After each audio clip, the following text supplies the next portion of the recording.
Ladies and gentlemen, so I've been getting so many requests for some Marvel Strike Force video guides, and today I wanted to handle a fairly high-level topic, which is what are some of the best characters for level 50 raids, and also talk about kind of the general objective and what you want to keep in mind when considering building a team for various raid encounters, and what stuff, generally works for me quite well at the moment, because we're in an alliance at the moment. Level 50 raids, we're clearing one every kind of 12 to 14 hours, depending on how active people are. So yeah, we're blitzing through these raids. We just got them on farm, and generally I can do pretty much every single path, one-shot every single fight, without any characters dying, because I can manage my roster very, very effectively. But I want to try and give you guys kind of the best tips, the best information to point you in a direction that gets you to that level as well, and talk about, kind of the basic theory and what I aim for. But anyway, ladies and gentlemen, to start off with, what are you kind of aiming for, and what's really, really valuable in the level 50 raids at the moment? So you really want one character that's an immediately effective tank. Now, I think for the majority of fights, unless the opponent has a Dispel, that tank is Drax for the most part. Drax is just so incredibly valuable, and we'll talk about Drax a little bit later, but kind of the Drax alternative for a tank is also Hand Sentry. He's really, really effective. You get him via the Raid Orbs, and essentially his second ability gives everybody else stealth and also applies evade to numerous amounts of allies. So not only does it pretty much force everybody to attack him, but also can essentially give the majority of characters on your team a shield as well. So those two characters, in terms of immediate effectiveness, are very, very valuable. Now, in terms of the other four characters that you want, generally you want to aim for free characters that have a lot of area of effect damage, so characters that have ultimates that deal a crap ton of damage, and we'll talk about some of the best options as we go along. And then one character that is either a support character whose function is to kind of funnel additional ability energy into your free characters that are dealing crazy area of effect damage, or as a character that is very, very effective at clearing up some of the lower health enemies. And we'll talk about some champions that have interesting abilities and ways to quickly clean up kind of champions that might be very, very low health, and kind of even out some of the matchups quite a bit. But anyway, we're gonna, this video is kind of split into, what is it? Yeah, 3 or 4 categories of champions, depending on the setups that we've just talked about. But generally speaking, for the majority of fights, again, to keep in mind, it's one tank, free area of effect characters that are dealing massive damage, and then you have your support characters as well. So we're gonna start off by talking about the area of effect characters, the massive damage dealers, the ones that are putting in work.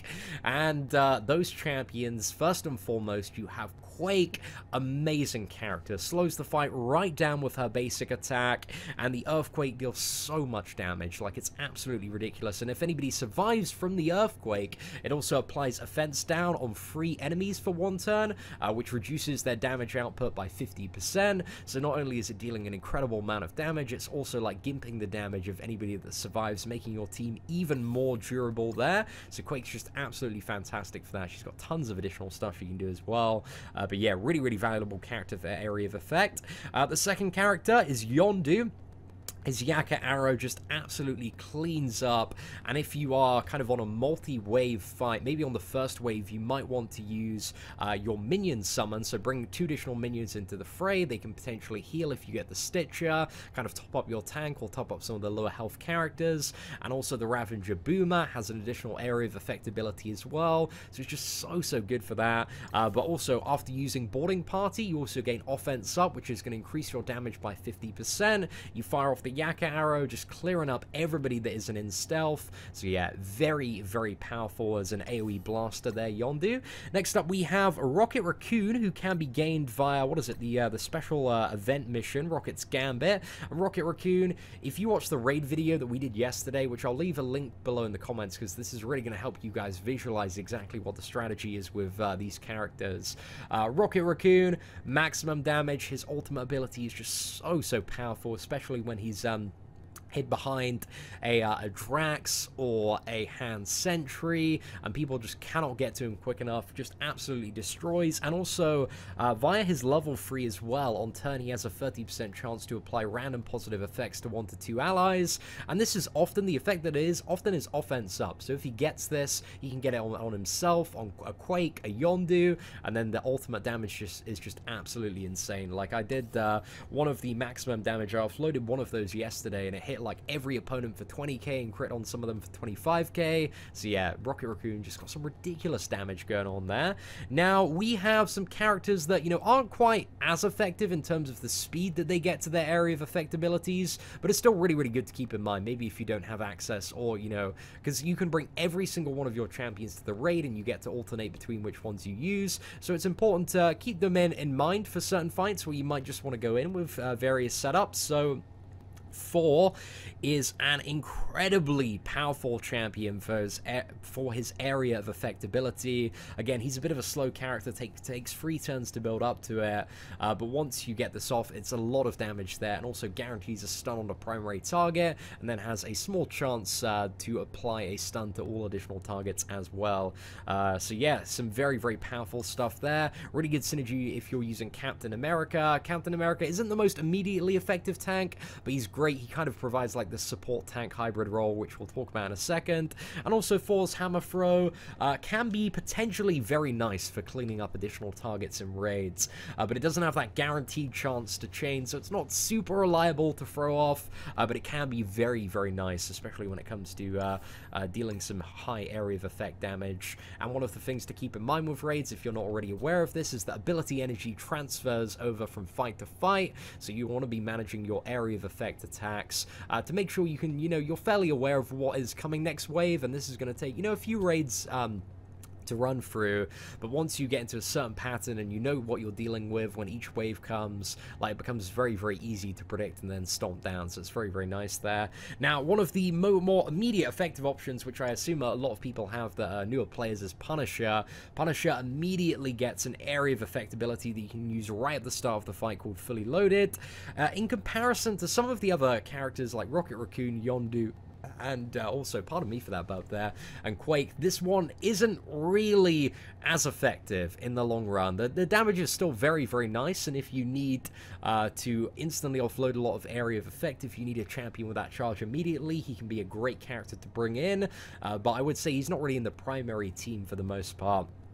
But it's always important to keep in mind, like, he's a reliable area of effect damage dealer, and also via his second attack, he also does have a grenade launcher, which is a nice cleave ability, which, yeah, deals some fairly decent damage there, so Punisher can be a very, very useful champion to bring as well. Now, we have a champion which you probably only want to bring really for one note, and that's Crossbones, man. Crossbones is really fun in Arena. He's really fun in Blitz mode because of his detonate ability. Like, detonate is just so incredibly ridiculous, especially if you combine him with a champion like Kingpin and get offense up the turn before he's about to use it. Like, you can just blow through the enemy team, like, absolutely destroy them. And if you use Crossbones in the right scenario, you charge him up, then that's going to be really, really awesome. But remember, any damage that he deals, he's going to take himself as well, so he's not really a sustainable character to get through raids, and also at 7 ability energy to get back up to the ultimate ability.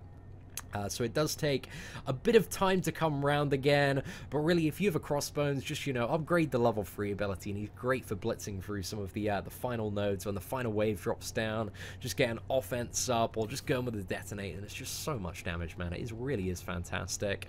So that's pretty much it for kind of some of the big, reliable area of effect damage dealers. Again, in my opinion, Quake, Yondu, and Rocket Raccoon are the top 3 when it comes to kind of that category of damage dealer. They're just such an effective combo, especially with a Drax. But then we have cleaning up characters and support characters, which I want to talk about as our next category. And we have 4 champions here, and the one that I primarily use as kind of a support character is Gamora, because Gamora has a very, very valuable ability on both her third special attack and also a second one. to gain an additional turn. And Gamora's third attack hits so incredibly hard. So if, you know, you've just fired off your area of effect ability, there's somebody at like half health and a load of minions that are, you know, just practically on the cusp of death, you fire off the flying slash, you cleave somebody down, get an additional turn, then you can fire off the second ability, Ruthless Blade, get another target down, it might chain onto 2 other targets, get those down as well, and then you also have the final ability, which is just kind of the standard attack there, which is gonna, you know, finish off any remaining opponent. And when this is upgraded, when their level cap is 50, this can bonus attack up to 2 times, man. Potentially some crazy single target damage there. So I love Gamora just for cleaning up in raids, and generally, like, I can get through anywhere between like 6 to 8 nodes with a team of Gamora, Rocket Raccoon, Yondu, Quake, and also Drax without having to use like any items at all. And it's just very, very straightforward to butcher through for the most part. But again, there's a lot of RNG, there's a lot of variance when it comes to certain stuff in a turn-based strategy game.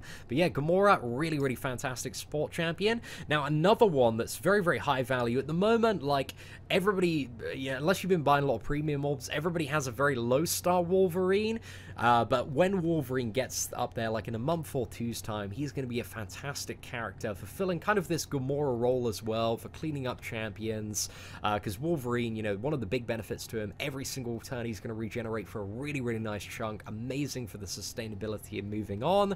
His second attack is a guaranteed chain, it's all piercing damage from the initial target and then up to 3 more targets, so again, for cleaning up and getting all these additional minions down and going all over the place, great character for that. Has a very powerful ultimate attack, and also a very nice kind of basic attack as well, but I think just due to the fact that, you know, at the moment it's a very, very fast-paced in the raid environment, I think Gamora is more valuable for the additional turns and just speeding stuff up. But Wolverine, you know, he's a character that just by logging in every single day, you're getting more shards from him. He's great if your Gamora gets beat down, like, you can just switch out for this character. So yeah, very, very valuable. I really, really like Wolverine there. And next up, we have kind of 2 more support characters. Now, there is a character that's a little bit Marmite at the moment for some people, which is Night Nurse. Now, Night Nurse, out of all the healers in the game, is by far the most powerful healer at the moment. She has 3 different healing abilities, one that's passive every turn called Triage, and this one, basically, if the ally with the least health has less than 100% health, they have a 20% chance to heal them for 10% of this character's max health, and that's on her turn. So yeah, that's really, really decent there to have. And also, she has her ultimate ability is just a massive heal, applies a nice heal, which is around, I believe on my Night Nurse, about 6,000 to every single character, plus additional regeneration, so it turns out to be like 11,000, 12,000 to every character, and the ability energy on this really isn't too bad at all. So if you have a character that's like Captain America or Jessica Jones or Luke Cage funneling in some additional ability energy into this character, you know, you can get a lot of value out of Urgent Care moving forward. And then you also have First Aid, which is kind of the big single target heal, which is good for topping up a champion like Drax if he's taken a little bit of beating.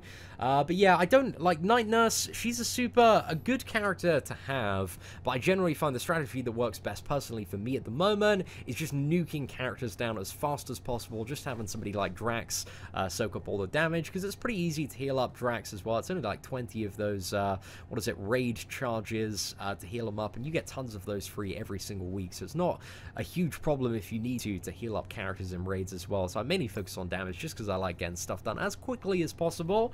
So yeah, that's it for Night Nurse, man. I like Night Nurse. I think she's a very, very valuable character, definitely one of the best minions in the game overall. And next up, we have the Queen of Support. We have Jessica Jones. So Jessica Jones has quite a few functions, but mainly it's dispelling debuffs, giving energy to people, and also increasing resistance, which is reducing the chance that effects are going to be applied to your characters or potentially removed. So yeah, that's her passive. It just gives everybody additional resistance, so reduces the chance that debuffs are going to apply. Via her ultimate ability, she can clear 2 positive effects. She can dispel a taunt.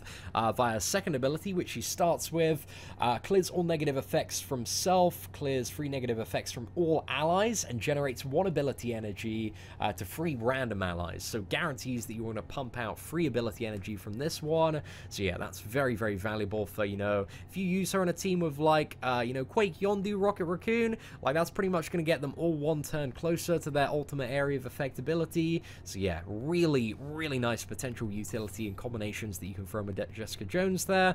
And also, yeah, her standard attack as well has a chance to give ability energy as well, so she's just a really good support champion for kind of beefing up some of your strong area of effect damage dealers. Now, we're going to move into the final category, which is tanks, ladies and gentlemen. Tanks taking the beating. Again, as we talked about at the start of the video, I think for the current state of the raids, the two tanks that I value the most are Drax and also Han Sentry. So Drax is a phenomenal tank because he starts with a Taunt ability immediately active, so it's going to soak up a lot of damage from the quick minions there. He has the ability to regenerate as well on his first attack and also his third one, and his third attack can be insane, man. It attacks the primary target, but then has a chance to chain up to 6 targets and heals him for all the damage dealt. So yeah, just a great sustainable character for raids. I think for raids at the moment, Drax arguably the #1 tank, just because he's so effective for every single fight. And you know, you don't need the taunt off cooldown, but he does have a taunt on his second ability, which also gives him counter as well. So on the counter, like, he's healing, he's dealing more damage, gaining defense up as well, heavily mitigating any damage taken. So yeah, Drax is just fantastic, man. I really like Drax for raids. He used to be amazing at the start, and then he was like really rubbish for a month, but after the launch of this game, man, they've really, really buffed him up, so he's really awesome for that. Now, the second champion, as I said before, I really, really like Han Sentry. And Han Sentry, again, is a character that you gain from Raid Orbs at the moment. And he's a character that's really, really grown on me. So his second attack, Smoke Bomb, which only costs 3 ability energy. So it builds up quite quickly, especially if you're using a support character like Jessica Jones or somebody that additionally has ability energy funneled in. Applies stealth to all allies except self for 2 turns, ladies and gentlemen. 2 turns.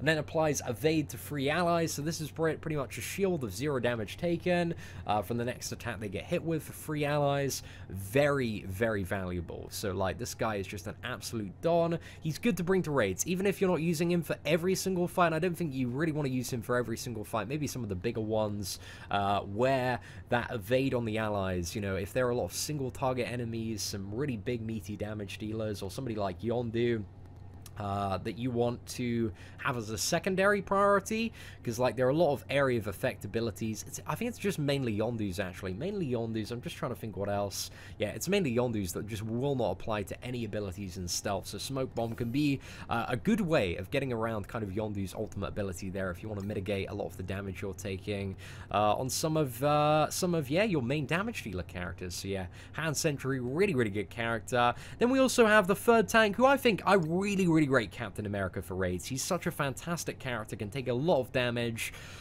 You can use essentially the taunt on this character. It's not only a taunt, but it also funnels off ability energy to various other characters.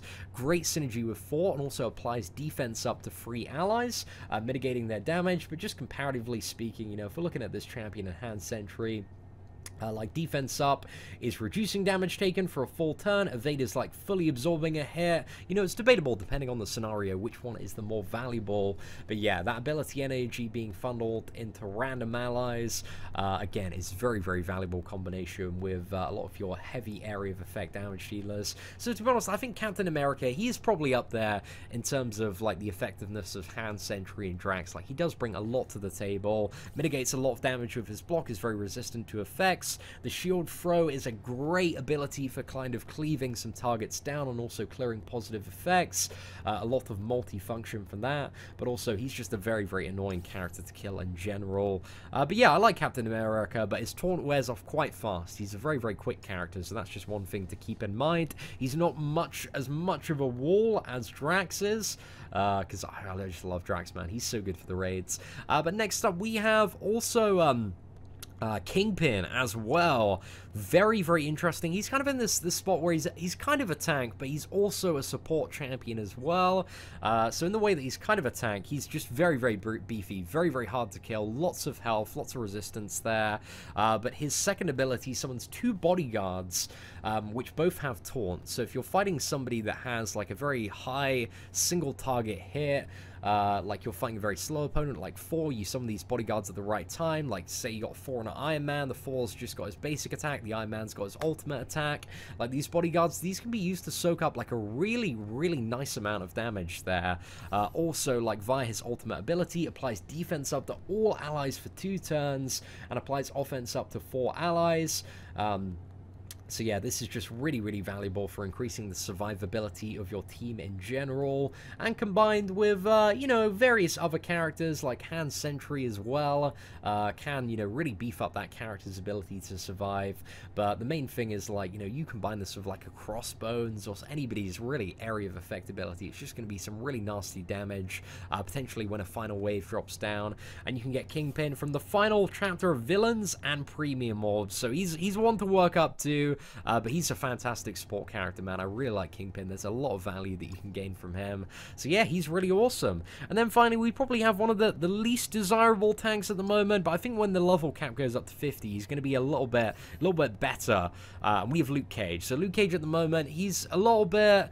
it's just like all the other tanks are just a bit more immediately effective, and their uses are a bit more apparent.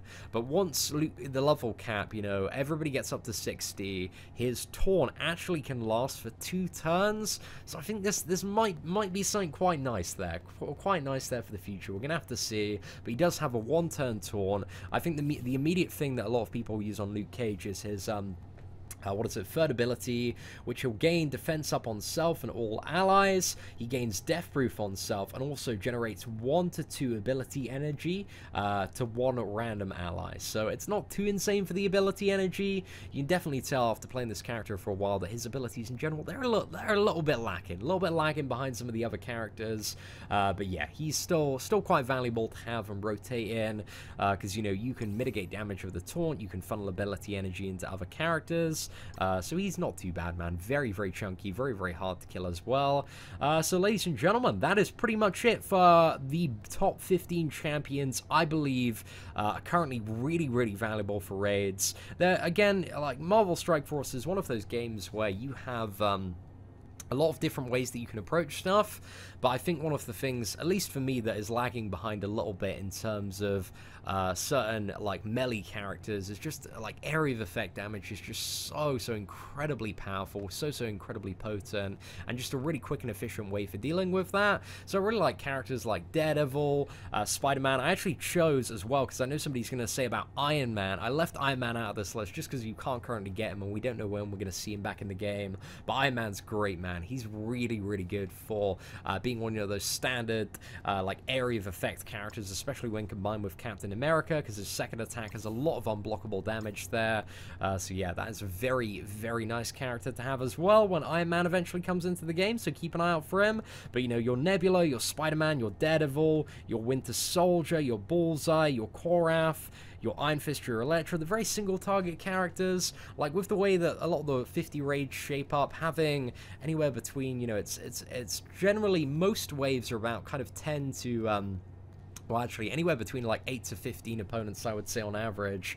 It's just like area of effect, man, just becomes like the rapid and most effective way to deal with a lot of the fights, just in my experience. But again, like, it's one of the wonderful things about Marvel Strike Force is you can bring like every single one of your characters into the raids.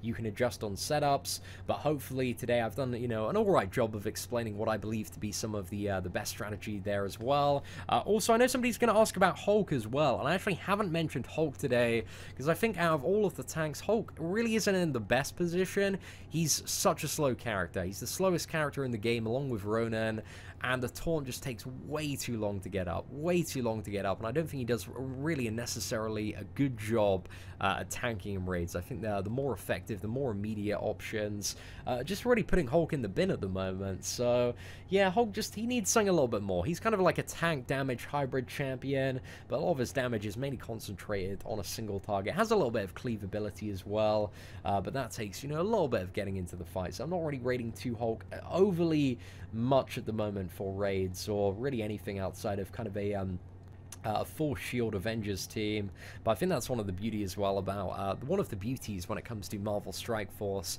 is some characters, they just benefit and need those team synergies so much, and Hulk very much is one of those characters. Combine him with a Black Widow, a Captain America, like he starts getting beefed up pretty quickly, and also is Black Widow worth talking about? Black Widow, she's super hard to get for the newer players at the moment, so that's one of the reasons I didn't put too much focus on her, but she can be a very, very good support character, like speeds up the team, allows your, you know, top area of effectability characters to get to their ultimates even faster. But with Black Widow, she, you know, the speed up at the moment, it isn't really in a place where it's reliable. It's just got a chance, a 60% chance to apply speed up to additional allies. So it's not like, you know, Jessica Jones, where you know free ability energy is being thrown out, or Captain America, where you know ability energy is being thrown out and also providing an additional role. But I think if there is ever a scenario in raids, and we are going to get to this scenario where there's like one big boss that there isn't really at the moment, there's not like one giant enemy, then Black Widow is going to be so valuable. The combo of Quake and Black Widow is just absolutely ridiculous, and definitely something to we talked about and explored quite thoroughly in the future. But ladies and gentlemen, that is pretty much it for, you know, all of my raiding advice there. Again, we do already have some raid gameplay on the channel if you want to check it out, if you want to see a lot of this stuff in practicality. Let me know, ladies and gentlemen, what stuff you want to see from Marvel Strike Force in the comments below. What are you struggling with? What do you want me to explain? And yeah, very, very happy to continue pumping out some more guides and videos for this game, because I love it, man. It's super fun. But ladies and gentlemen, if you did enjoy this video, feel free to smash that like button. That'd be greatly appreciated. Apart from that, thank you very much for watching. Take care and have an absolutely fantastic day.